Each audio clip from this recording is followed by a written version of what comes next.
গোলকগঞ্জত জীৱশ্ৰেষ্ঠ মানুহৰ নিকৃষ্ট কাণ্ড মৰিয়াই মৰিয়াই হত্যা কৰিলে পশুধন অপৰাধ খেতিপথাৰ নষ্ট কৰা গোলকগঞ্জৰ পূব গাইখোৱা প্ৰথম খণ্ডত সংঘটিত হয় এই ঘটনা গাঁওখনৰ বৃদ্ধ মহিলা টুপুময়ী ৰায়ৰ চেউৰীয়ে চন্দন ৰায়ৰ ধান খেতি কৰিছিল অনিষ্ট চন্দন ৰায়ে চেউৰীজনীক লাঠিৰে অতি নিৰ্মমভাৱে প্ৰহাৰ কৰে ফলত নিশা মৃত্যু হয় চেউৰীজনীৰ মৃত চেউৰীজনীক গোলকগঞ্জ থানাত লৈ আনে টুপুময়ী ৰায়ে দাখিল কৰে এজাহাৰ আৰক্ষীয়ে মৰণোত্তৰ পৰীক্ষাৰ বাবে মৃত চেউৰীজনীৰ শৱদেহ প্ৰেৰণ কৰে গোলকগঞ্জ পশু চিকিৎসালয়ত গোলকগঞ্জৰ পৰা বিজু ৰয়ৰ ৰিপৰ্ট অৰুণোদয় আছাম টুপুময়ী ৰায়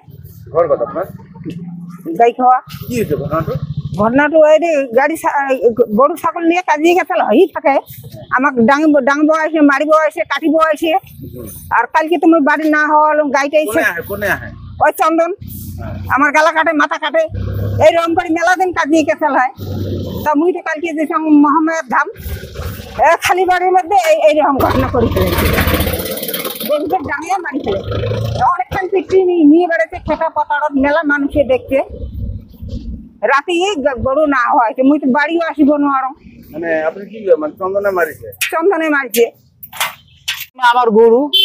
তার খেতি খেয়েছে খেতি খাওয়ার কারণে হি তার মারিছে গরুটো মারার পিছনে তার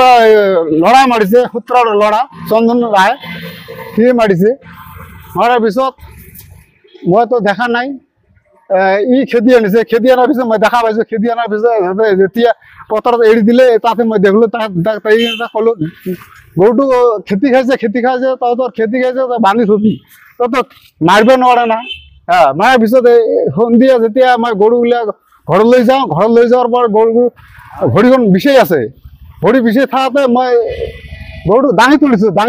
লাহে লাহে লৈ গৈছো লৈ যাই কিনে তাতে পোৱালত দিছো পোৱাল চোৱাল একো নাখায় আনি ঘৰত দিছো পানী দিছো পানীও নাখায় পানী নাখাৰ পিছত ভৰিটো বিচাৰি আছে বিচাৰি পিছত মই দাঙি কিনে আৰু ঘৰত থৈ দিছো ঘৰত থোৱাৰ পিছত ৰাতি 9টা-10টা বজাত গৰুটো মৃত্যু হ'ল